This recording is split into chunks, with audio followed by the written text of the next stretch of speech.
Welcome to Canada's most irreverent talk show. This is the Andrew Lawton Show, brought to you by True North. Coming up, a new year begins, but the problems are the same as the ones we left behind last year. We talk about the latest lockdowns in Ontario, Quebec, and around the country. The Andrew Lawton Show starts right now. Welcome to the Andrew Lawton Show, Canada's most irreverent talk show here on True North. It is January 4th, 2022. It is March 20th, 2020, I think.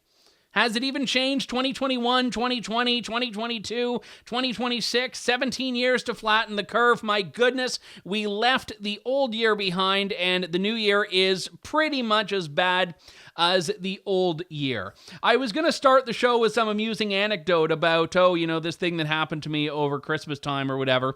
The reality is I was very fortunate enough to have a great family dinner. It might have actually been illegal when I held it, but it would definitely be illegal now in Ontario as gathering restrictions are down to just 5 people indoors or 10 people outdoors. So if you are an Eastern Ontarian that would like to have a big 10-person dinner outside in the Ontario cold this January, you're more than welcome to.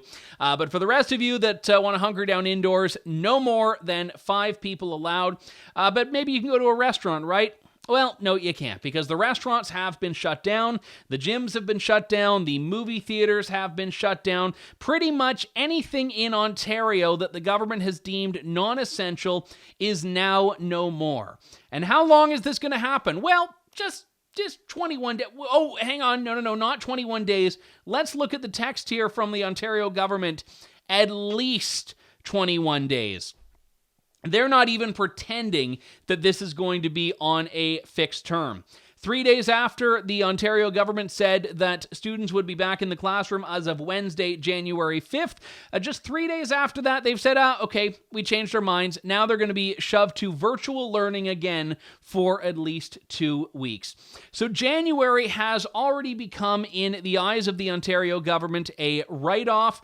The liberties that people were told they could get if they just got vaccinated are now no longer. So basically, whether you're vaccinated or unvaccinated, your experience in Ontario is pretty much the same.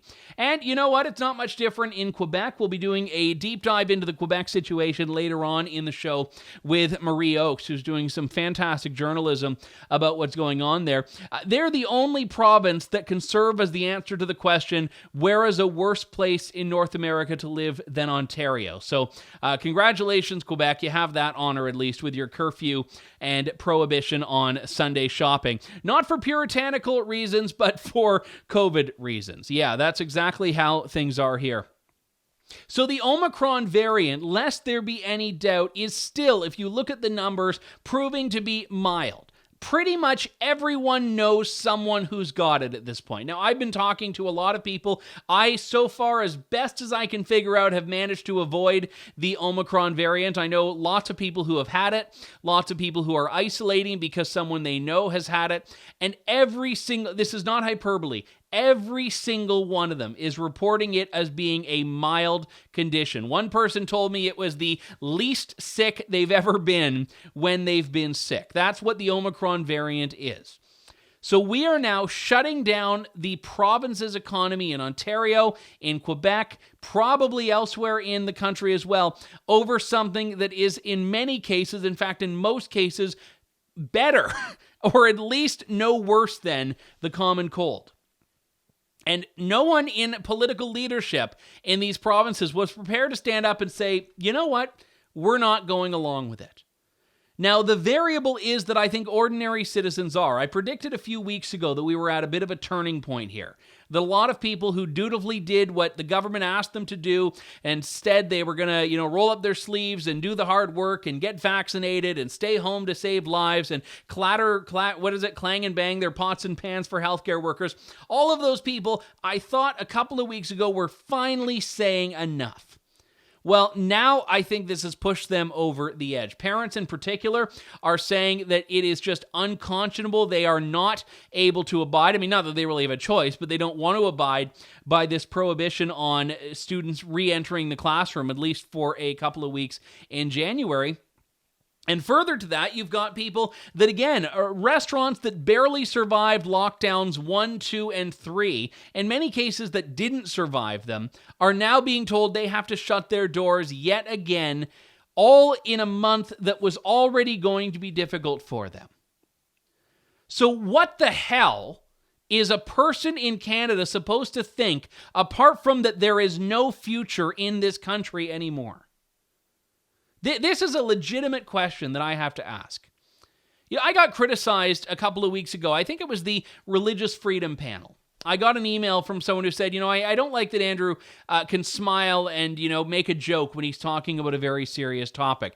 The position I've always taken on this is twofold. Number one, no one can sustain being mad all the time. It's not particularly constructive.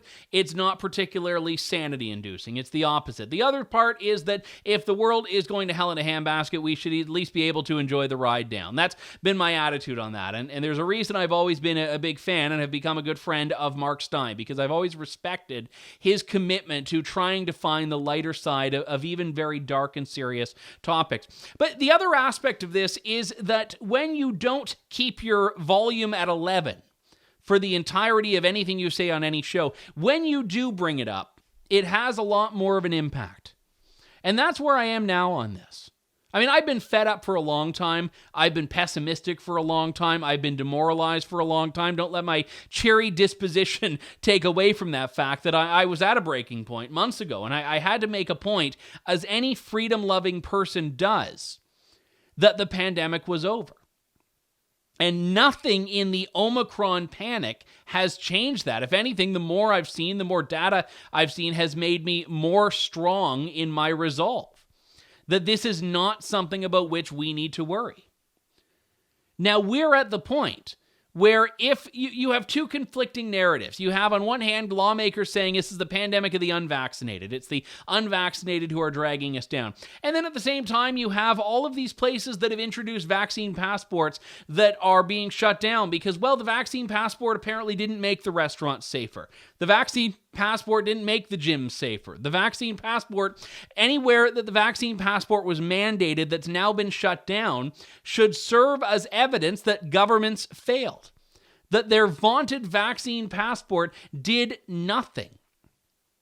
But then it's like, oh, no. It's like it's the apologists for the vaccine passports are like the apologists for communism of like, real communism hasn't been tried. No. Real vaccine passports haven't been tried. That was all the 2-dose vaccine passport. What's really going to save us now is the 3-dose vaccine passport. Yeah, once we do that, then we'll be on to the 4-dose vaccine passport. Same as masks didn't work, so it's no. It was the wrong type of masks.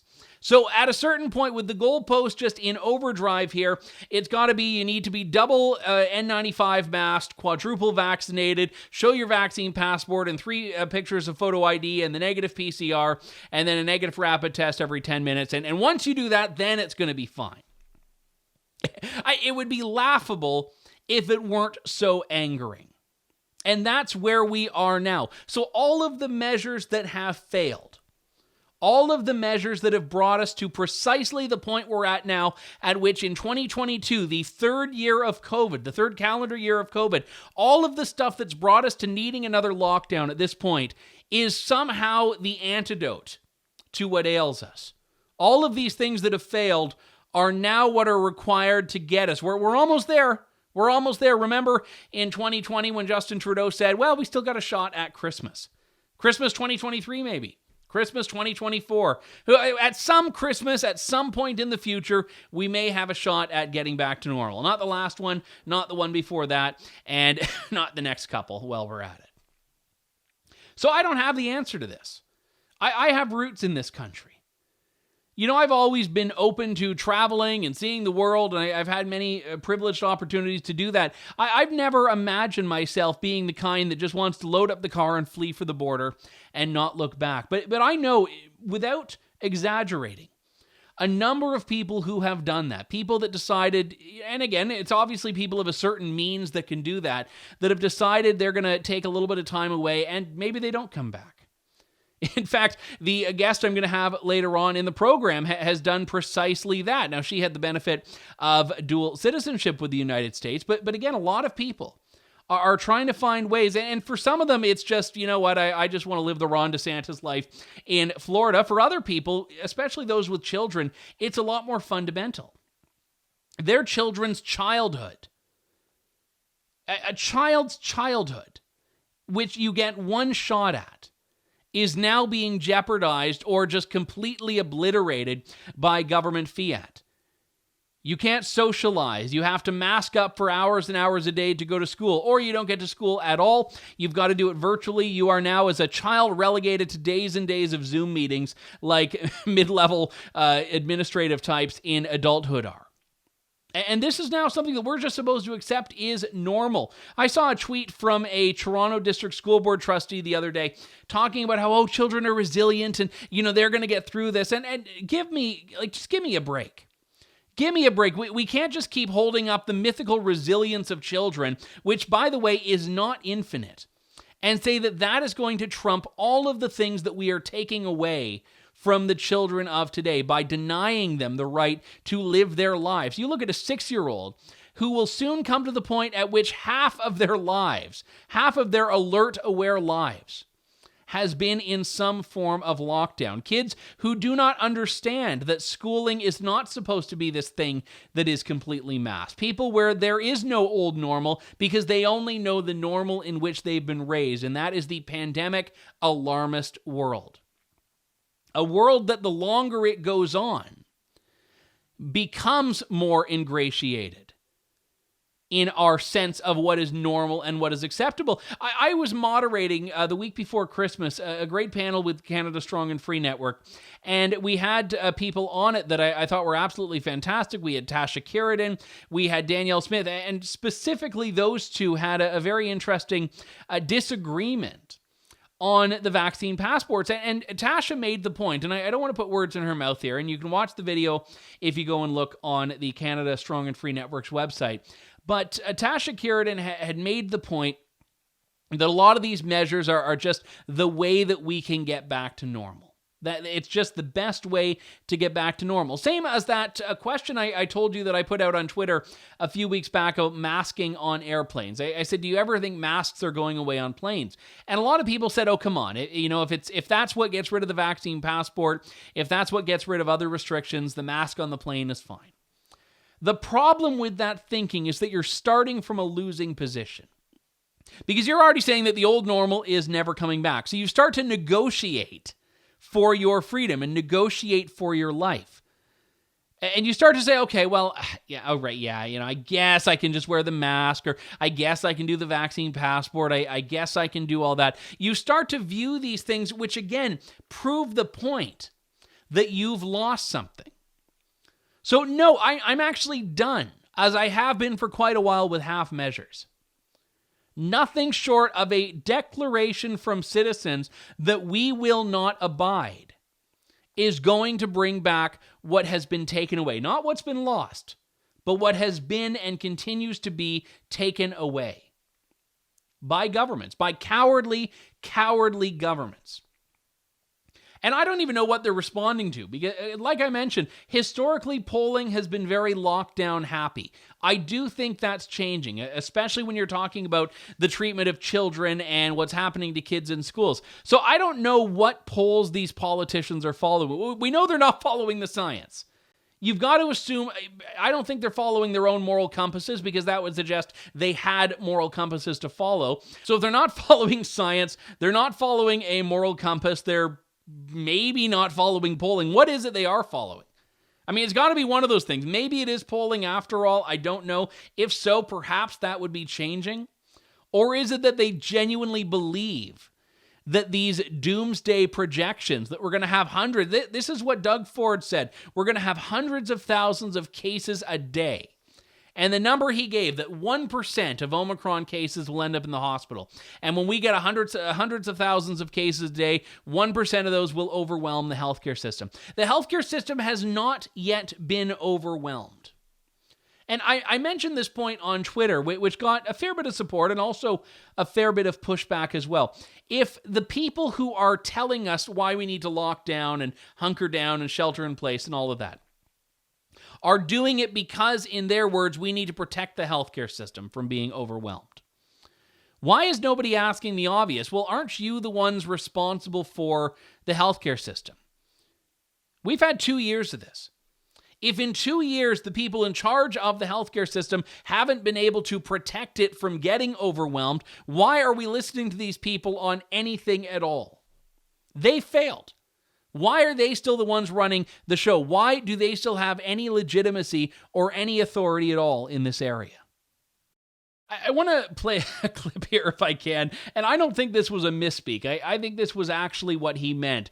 Doug Ford was talking about his decision-making process on this latest lockdown in Ontario and the length of time it took to make the decision. I want you to just take a listen. We want to make sure that we protect the frontline healthcare workers. We want to make sure we protect the students and the teachers along with the general public.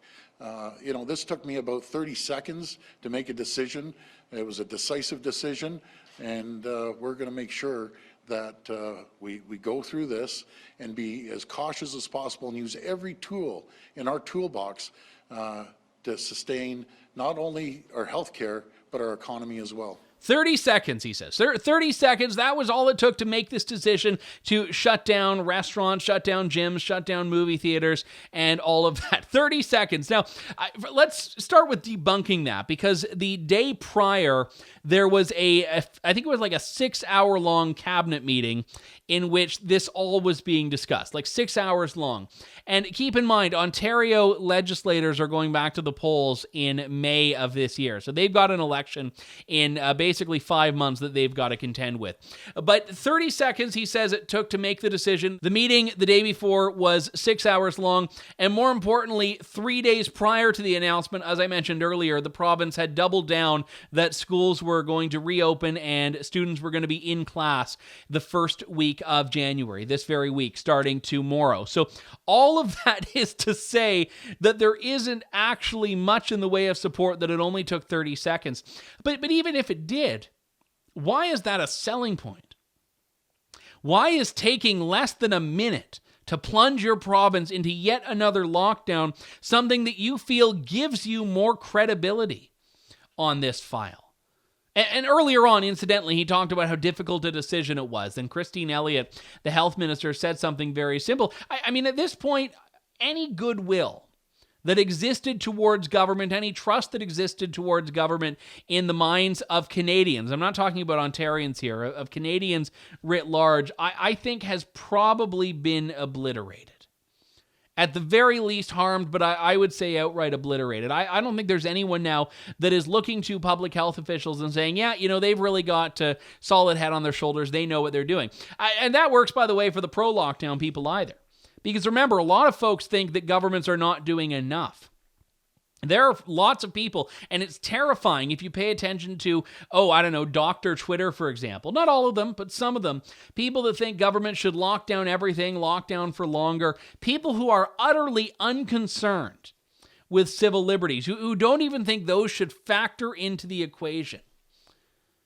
So the message that I bring you as we start 2022, not a good one, I realize that. Things are exactly the same as they were in the year we just left, and a little bit worse. What's the takeaway from that? Again, I have to reiterate the point that I made earlier in this show and in previous shows, which is that the pandemic is over when you say it is over. Decide what you want. Assess your own risk level. I'm not saying COVID has no risk.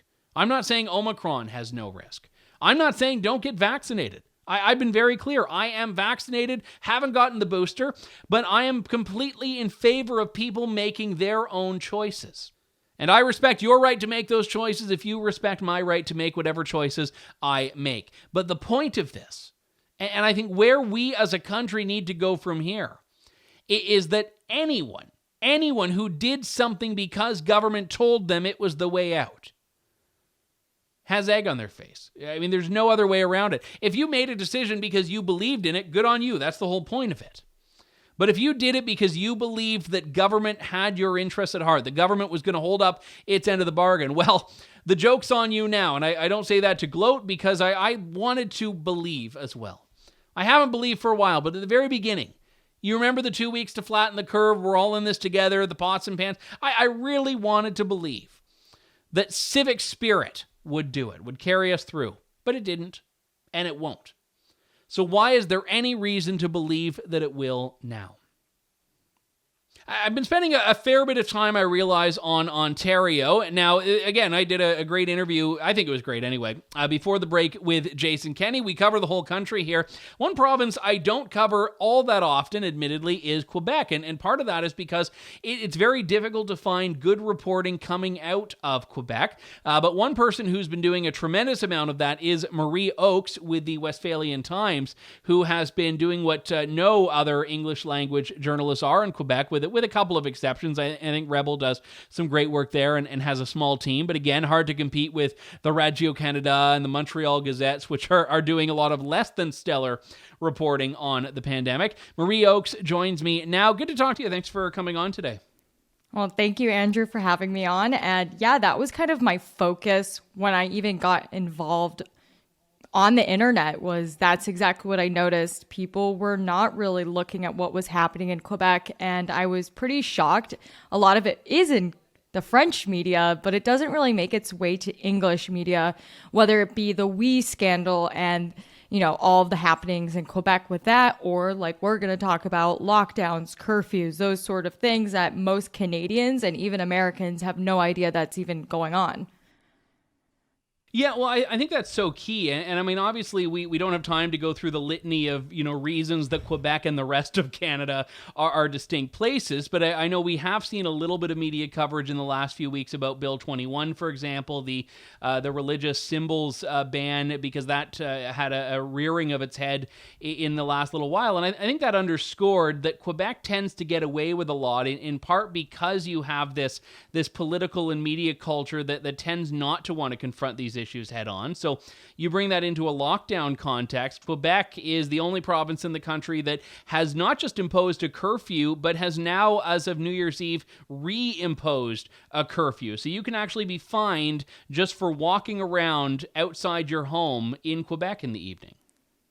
Yeah, and the thing that's so insane about this is the last curfew was 8 p.m. So a lot of people who are workers, essential workers, they couldn't do their grocery shopping. Most people get off work, say 5 or 6 p.m. Well, most of the grocery stores were closing at 7 p.m., an hour before the curfew was put in place, because they need to get home too, because they don't want to get stopped by police. And it just became really tedious for so many people.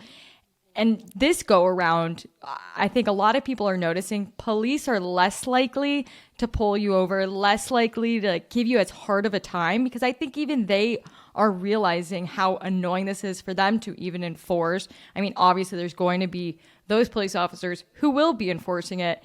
But what I'm hearing from people on the ground is it seems like everyone's changing their tune with this go around with the curfew. That's actually an interesting point you raised, because I know last time you had Yankee Pollack with Rebel News, who I think was just on a matter of principle just walking around Quebec after curfew every night, and he was reporting what was happening there, and we were seeing that police were being very aggressive, not just with him, but with other people they were encountering. So you're thinking this time, in the first few days this has been on the books, police in Quebec or even Montreal specifically, you think they've pared things down a little bit? Oh, they definitely have. I mean, of course, there's going to be those city police that, like this ounce of power, feel like it's their duty to enforce this. But we're also seeing they're being a bit more lenient with, say, the other night when there was the curfew protesters. They didn't right away give them a bunch of fines. They waited about 30 minutes to an hour, and then they gave the fines after, telling a few of them, hey, you want to leave or else you're going to get a ticket. And I talked to some people, and they said, yeah, I left. I did not want to get that ticket. I made my point. I'm leaving. So I know it's hard to ascribe motive, but from your conversations or even just your intuition, do you think that police are being deliberately laxer on this because of perhaps not fully buying into it? Or do you think they're concerned about what we're seeing in Europe, what we're seeing in places like Amsterdam, in places like Vienna, where citizens are saying, you know what, we're not taking this anymore, and the protests become a lot more heated? I mean, that's possible. I wouldn't think a police officer would be really necessarily thinking about that because, like we even discussed, most people in Canada don't even really know what's happening in Quebec. So to really think that people in Quebec exactly know the situation happening in Europe, I don't really think that would be the case. I just think everyone's pretty exhausted. I mean, I'm seeing people on the ground who are pretty, before they were fine with the restrictions, they understood it, really speaking out, not scared of the consequences of them speaking out in their social circles. I'm seeing a lot of young people being pretty upset by this. And the police force, say, in a place like Montreal, is quite young. So I think they're also just fed up at this point, thinking, oh, we have to do this again, because it didn't make the police look super good, because the curfew is, I would say, generally not very popular. But there was just so many people in Quebec being like, even though I don't think the curfew necessarily works, I'm happy that the government is putting at least something in place to make me feel safer. Would it be fair to say that Quebec has been the most locked down jurisdiction in Canada, except for perhaps, like the Northern Territories, which I know have had some very restrictive measures? I mean, definitely. I don't think anywhere else has had this curfew. I would say in overall North America in totality, you're seeing so many people in Quebec fleeing Quebec. They're either going to Florida for vacation because they're like, okay, these restrictions may last 4 months, and then come spring, they're going to lift them again. And I'm seeing so many people in Quebec move their entire livelihoods, their entire lives to Mexico. I know like a large amount of people who did that the first lockdown, but now even more people this go around. Well, you did a video not long ago talking about yourself making an exodus from Canada. Explain what led to that. Well, so I am both Canadian and American, so I don't want to get a bunch of messages asking how I did it. So that's how I was able to leave. You'll be dispensing immigration advice for the next several weeks now, thanks to that. Okay, she got in the easy way. She had citizenship. Yeah, because a lot of people do ask me, how did you do it? How did you do it? And unfortunately, I can't give that information. I wish I had more, information of how you can do it as well. But the reason I did it was, with all the border restrictions, it was nearly impossible for my family, who did not have their Canadian citizenship, for them to see me. And it was just so hard for me to also go see them and have to deal with the quarantining process on the way back. I have many animals. I'm an animal lover. I could not logistically figure out how I could be 2-week quarantine, not allowed to leave my house, and own dogs. So it just did not make logistical sense, because there was no exemption for quarantine if you had to walk an animal. And I lived in an apartment, so it was impossible. So at that point, I was like, I miss my family. I do not believe Quebec is ever going to be getting out of these lockdowns. I have been predicting it for over a year now that this was going to happen again. There was going to be another curfew. They were going to be really strong on restrictions, because a lot of people in Quebec do accept these restrictions, and the popularity of the government's extremely high. So I just had a really bad outlook on the situation. And unfortunately, I had a family member in the US become really sick. They had a stroke, and I wouldn't have been able to say goodbye to them. Luckily, they lived through this, but I wanted to spend time with my family. And I think a lot of people feel very similar to me, and that's why they're also getting their entire family out of places like Quebec and other places in Canada, and going to places like Mexico, where they feel like they can live their lives. Yeah, I mean, I never thought, Mexico would be the bastion of liberty lovers, but I've heard from a few people that have, or more commonly, people that have decided to go down to Florida and Texas. And I'm glad you shared what you did, Marie, because in a lot of cases, people tend to talk about this in ideological terms of, I'm tired of living in an unfree place, I want to go to a free place. You've just described there some very real and very legitimate reasons where you could not live your lives. It wasn't just this moral objection to continuing to live in Quebec, but actually an inability to live your life and interact with your family and your pets the way I think any person should be able to. Yeah, it was just such a heavy burden on me because the more and more I lived in Quebec for about, I think, 6 or 7 years. I first was like, oh, I want to get out of here. I don't like it here. And then I really put my roots down in Quebec. I was looking at, possibly buying my first home in St. Adele. I was thinking about staying for the rest of my life. Even though I'm an Anglophone, I was like, okay, I'm going to try and figure this out, even though there was already so many blockades for me to live in Quebec. I'm a type 1 diabetic. Very hard to get in the healthcare system in Quebec for that reason. And the Quebec government really just pushed me out, and so did the federal government with the border restrictions, and even the US government with their also restrictions with Canada. It was just this whole tornado. I thought right now at this time I'd be living the rest of my life in, a more rural part of Quebec, but obviously that didn't happen. Just out of curiosity here, do you find in Quebec, because you mentioned that people tend to support what's happening, and that I don't think is unique to Quebec. That's been one of the biggest disheartening things I've seen elsewhere. Now, I think the last lockdown might be the exception in Ontario, but a lot of people seem to be willing to go along with this. Do you find there's a language divide where Anglo-Quebecers and Franco-Quebecers are approaching this differently, or does that not factor into it from what you've seen? I don't know if that's necessarily a factor. I would say the factor is with the French is only so far as because they are stuck in this ecosystem or this echo chamber of the French media. And the French media in Quebec is really pro-lockdown. There was even a journalist at the last press conference saying, this is the consequences of letting unvaccinated people be allowed to be in Quebec, and asking if they're going to mandate the vaccine for everyone. How that might happen, I don't really know exactly, and asking if they're going to extend the vaccine passport to more places than it already is. So you have a media in Quebec that has no pushback. There's no opposition media, say maybe more so in English speaking part of Canada or the US.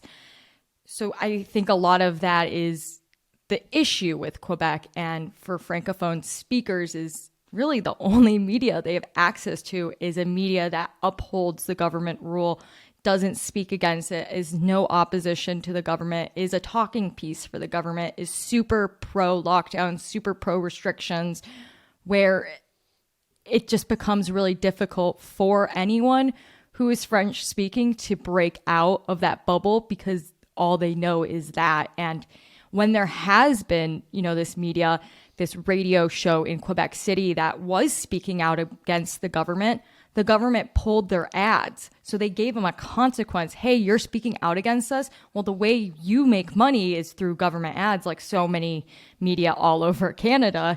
So that's what they'll do in opposition times. Yeah, very well said. But as I mentioned when we were setting up this interview, even with you having fled Quebec, you still do a better job covering the story of what's happening in Quebec with lockdown than any other English reporters in Canada. And I'd venture to say probably a lot of the French reporters too. I just don't follow their work as much as I probably could.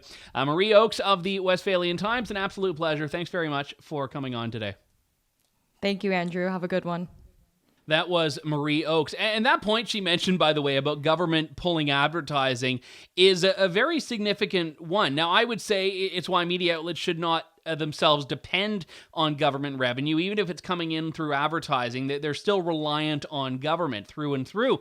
And it was interesting. So we put our shows up everywhere because our whole point is that we're donor supported. We don't put our content behind a paywall. So we make our content available, which means we upload it to Rumble, to Facebook, to Twitter, to YouTube, to our own website. And every now and then, I got one about a week or so back, every now and then we'll get an angry email from someone that is incredulous incredulous that we would accept advertising money from, client X. The most recent one I got was someone wanting to know how dare we accept advertising from the RCMP union, which is running ads against the proposal of an Alberta police force. And I was like on Christmas holiday. I'm like, what on earth is this person talking about? And then I realized that YouTube sometimes will automatically put stuff in through its algorithm that we don't take. And we do get money from that through YouTube, but we have no say or control until it happens. And if it happens, then we can go back and we can say, we don't want ads from this person or this person or this person. But I don't even think we do. I have no idea how any of that works, and I'm glad. I just focus on the show. But I was like, hang on, why am I getting in trouble for something I didn't even know about? But that's why. But we do not knowingly accept any government advertising, and nor do we accept government funding in general. And I think the importance of that is that the government can't hold anything over you, as in that case that Marie was just talking about. With that, we have to bid you adieu, but I have to put in the plug, because we don't have government money, we do very much need financial support from those who value the work that we do. And I know January is a tough month. People racked up the credit cards. But at the end of the day, if you are interested in the work we're doing and you want to support us, you can head on over to donate.tnc.news and know how greatly we appreciate that.